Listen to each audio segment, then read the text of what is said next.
Hey everyone, welcome back to another episode of Digi Daily. I'm your host, Xanadu, and we're just gonna do what I do best, and let's talk about Digimans. So, we got our hour back, and I'm on the verge of tears, honestly. I am so happy that Daylight Savings is hit, because man, I remember for a couple weeks in October, I was just exhausted. Oh my god, I don't know what was wrong with me. I was just really feeling that loss of an hour for some reason. But now we got it back. I feel good, you know. Didn't wake up super early today, woke up around 11. But thank goodness, these are pretty low. What's the word I'm looking for? I don't know. They're just, you don't have to watch them like a hawk, like some other devices. You can, low maintenance is what I'm looking for. Very low maintenance. So as you can see, we got Tyrannomon X. He looks a little weird if you ask me. Just a little weird. But I do like him. So what we got to do now is get him to level 5 to get what we're looking for. Because remember, ladies and gentlemen, we're going for Alphamon, and then the second run, I'm not too sure what we're going to do. But I'm going to try to get as far as I can with one Digimon, and then focus on the second one. That's my plan for the tournament. I know a lot of people are bouncing between each... they're bouncing around between, like, each backup Digimon. I'm not going to do that. I think if I focus on one, and then just kind of see how far I can get with the other, I think that'll help us in the long run. At least I hope. We'll find out. Haven't been doing too hot in a lot of these tournaments. There's this cut-in, by the way. And, yeah, Tyrannomon X is pretty cool. I like this addition to the X because Tyrannomon was essentially the mascot, actually, before Agumon. If you look at the poster, or not the poster, but the card of the original Digital Monsters, it actually has Tyrannomon on it, not Agumon. And that's because Tyrannomon was pretty much supposed to be the original mascot. It wasn't, or at least I think he was. I don't really know, actually. Scratch that. I don't know what's up with that, because I think he was supposed to be the original mascot, but then again, I know everything was being worked on at the same time. The anime, the manga, the V-Pets, you know, everything was being made at the same time, so I'm not too sure what the heck is up with that. Even when you boot up the Digimon 20th, it doesn't have, like, Agumon's face, it has Tyrannomon's face, so interesting, to say the very least. But, you know, he's on the version 1, this is the X1, so it kind of goes hand in hand, you know? I really do like the existence of this device. Like, I gotta say, I was a little disappointed at first when they announced the roster, and they announced that it was going to be a new device, but in this brick shell. But, you know, I'm still happy that they did it, because they didn't have to do anything. They were just rehashing devices for a while, and, you know, once we heard that they were making a brand new device, we really were unsure of what they were going to do. So, to see what they've done with the X1, and soon to be the X2 and 3, it's really interesting to see Bandai actually, you know, try. Because even though it's convenient for them to do it in this kind of shell, because I'm pretty sure they had the mold still, and with these screens, I still am happy they decided to do it. You know, they said, hey, you know what, screw it. Let's try to make a new device for new fans, test the waters, see how it is, because I had a feeling they weren't going to do, like, a Pendulum Progress 20th. I did think they would do a Digimon X 20th. I had a feeling they would do something like that. And, I mean, as you can see, they never did that. But, I mean, they kind of did it with this. This is essentially, you know, a callback to the Pendulum X. Except it's in the original Digital Monster shell with, you know, the Digital Monster graphics. But it does have a lot of the X antibody stuff. I mean, most, if not all, the Digimon on this device have the X antibody. We have the X on the screen. This takes place in the old digital world, which at this point we thought was destroyed. And, you know, I just find that interesting. And I really, again, I don't know, I can't say how happy I am with this device enough. A lot of people who are getting back into V-Petting are seeing a lot of people with this device and becoming more and more intrigued by it. And, you know, I say jump on the train while it is still going, because the X3 will be the last X device they release, and after that I can see these devices climbing in price. They're going to plateau eventually, and I think drop. At least I hope so.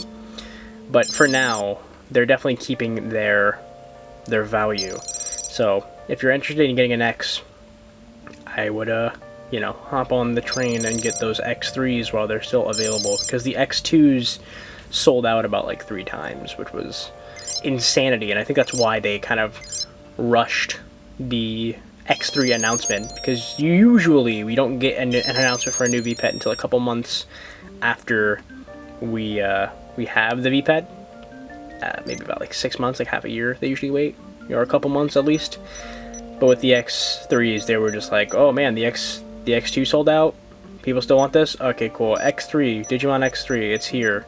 Pre-order it now. It'll be coming out literally a few months after the X2. Like, it's just funny to me, like, while I'm playing the X2, probably while I'm still running the X2, because I'd like to finish... I mean, I got really close with this device. I'm literally missing 1 Digimon.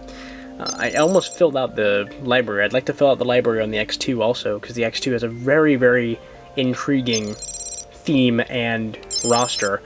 So I'm pretty sure I'm still going to be running it by the time the X3s come out. So that'll be interesting. I'll be running probably the X2 and the X3 simultaneously.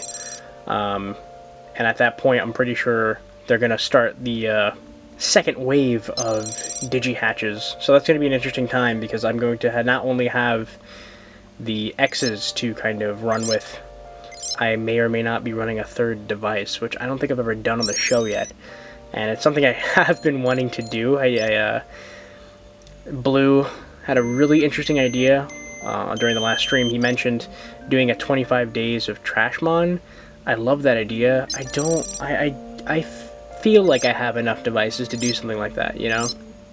We're on each device throughout, you know, next month, practically, from December 1st until, you know, December 25th, Christmas Day. I'll be running a different device trying to get a Trashmon on that device. And once I get it, or once I feel satisfied, I guess I'll move on to the next device. I would like it to be like a daily thing, where it's like, you know, each day is a different Trashmon, but I don't think that's feasibly possible.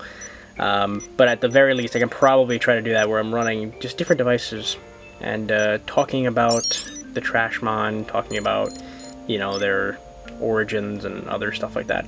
I think it'll be a really interesting thing, because I've grown more fascinated by the Trashmon the more I run these devices. Before, you know, I hated them. I used to get... the first time I encountered a Trashmon was in the Detector, because I owned a Detector. I owned the D3, then I owned a Detector, then the Data Link Digivice, then the Digivice burst. I didn't have a VPET, at least a Digimon VPET, until way later.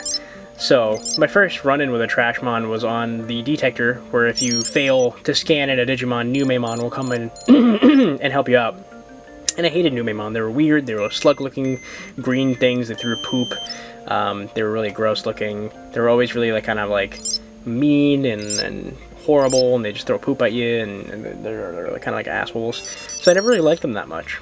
But then I grew to love them more when the 20th came out, because the 20th added a lot of megas to those lines. But not only that, but I found out the true power that is the Trashmon, and the fact that they were actually the strongest Digimon on those devices.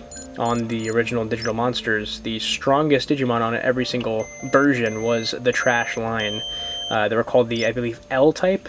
They were in the L bracket. They, for some reason, when they tiered everything, they did it by alphabet, but it went like the opposite, like it went A to Z, essentially. So the L type were the Trashmons, and they were the strongest ones. Like, they were what everyone was raising when they were having tournaments.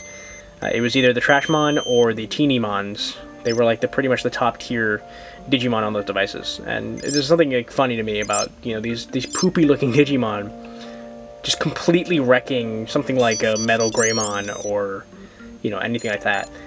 And I started to grow respect for them And I really started falling in love with their charm. They are weird and ugly, and people hate them, but I think that's why I like them. Because they deserve a little love, you know? They didn't, you know, they were just born that way. And I, you know, essentially, you know, it's like an ugly dog breed or a cat breed. They're just like that, you know? Like, I really like Sphinx cats, the hairless cats. I think they're adorable. Even before, like, Dragon Ball Z kind of popularized them. I always thought they were adorable because they're just so weird looking, you know? And everyone thinks they're ugly, but I think they're cute. It's like that, where it's just like, certain Trashmon are pretty cute. New Memon, like I said, has grown on me as I get older. But, I don't know. I appreciate them more now. And also the fact that they can kick some major ass helps a lot.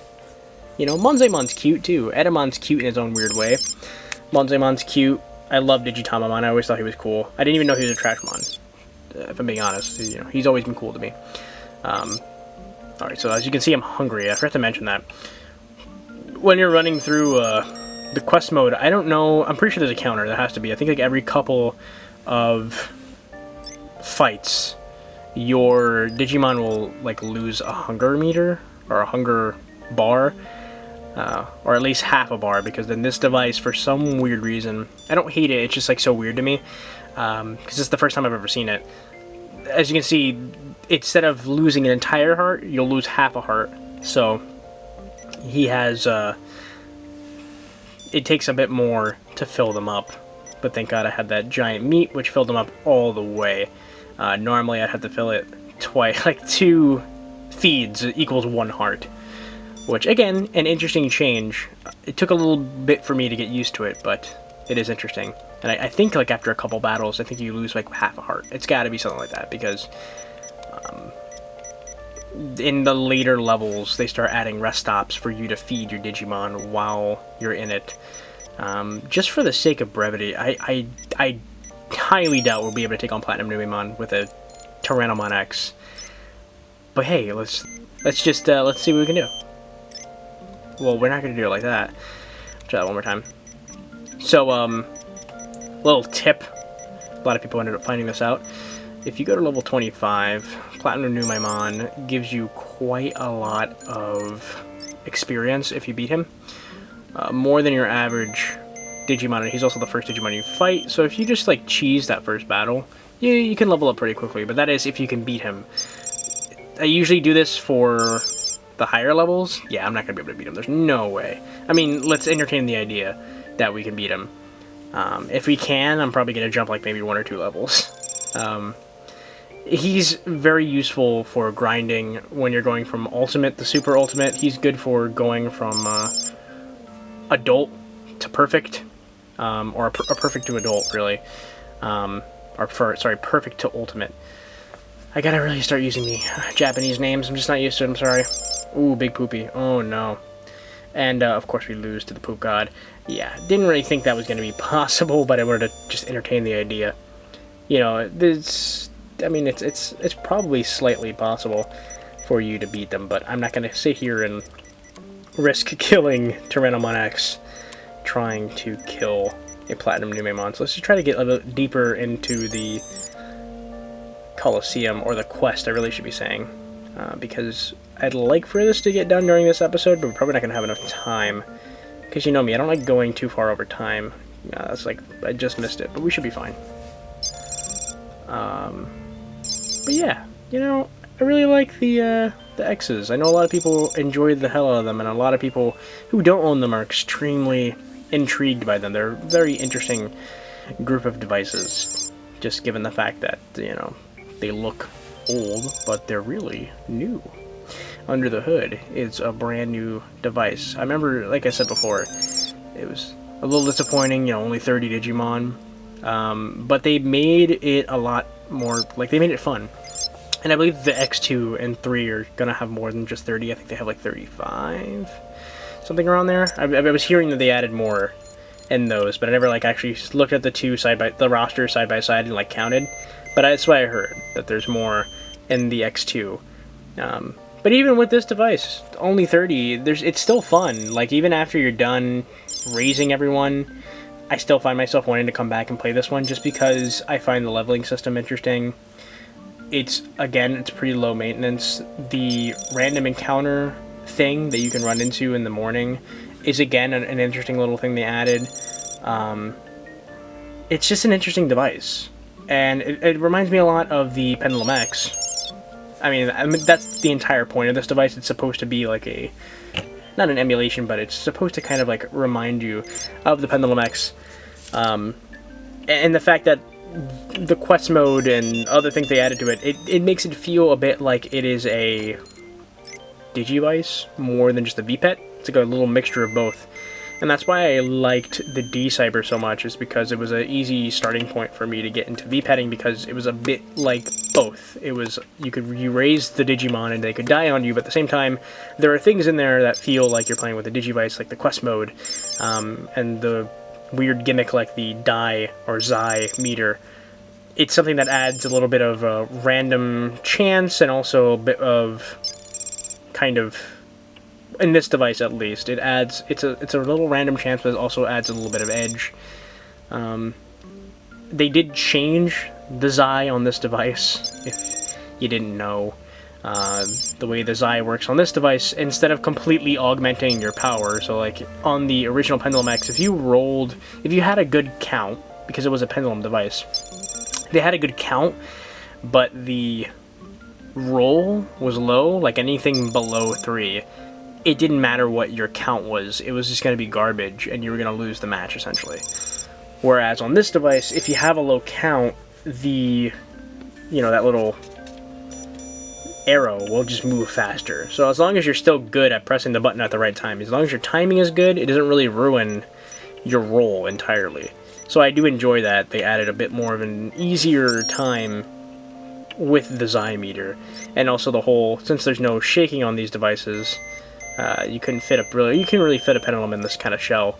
They added these peaks that change depending on what Digimon you have, and also depending on your level, they get bigger. The more you level, they get actually thicker, and the shapes themselves change. I think that's dependent on like the type of Digimon that it is, like if it's Data, Vaccine, or Virus. I've never actually checked that, but from what I've seen, it seems like that's what it's based off of. And so it's still kind of skill-based, like the Pendulum Shake, or even the button mashing that's in the 20th that they added. So, yeah, I like it. But we're going like way over time now. I'm sitting here rambling about how much I like this device and how unique it is. I've run over time. This is gonna be a long episode now. Okay, so we gotta get to like, I think it's like level 5 or 6, and 6 is the level cap for this this evolution. Each evolution has their own level cap, and they have the level cap for this is 6. So I think I'll be good hopefully by the end of the day. I'm gonna keep grinding off camera, of course, and then we'll come back tomorrow with another episode. It'll probably be a lot shorter.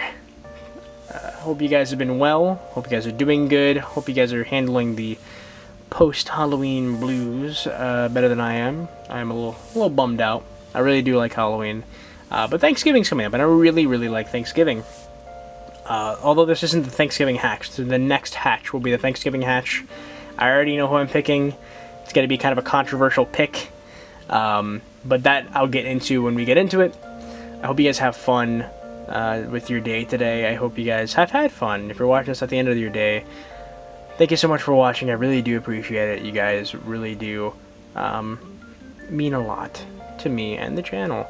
If you are so inclined, you could donate to the channel, help us raise a bit more money to kind of up the production value, and also help me afford these guys, because they are not cheap.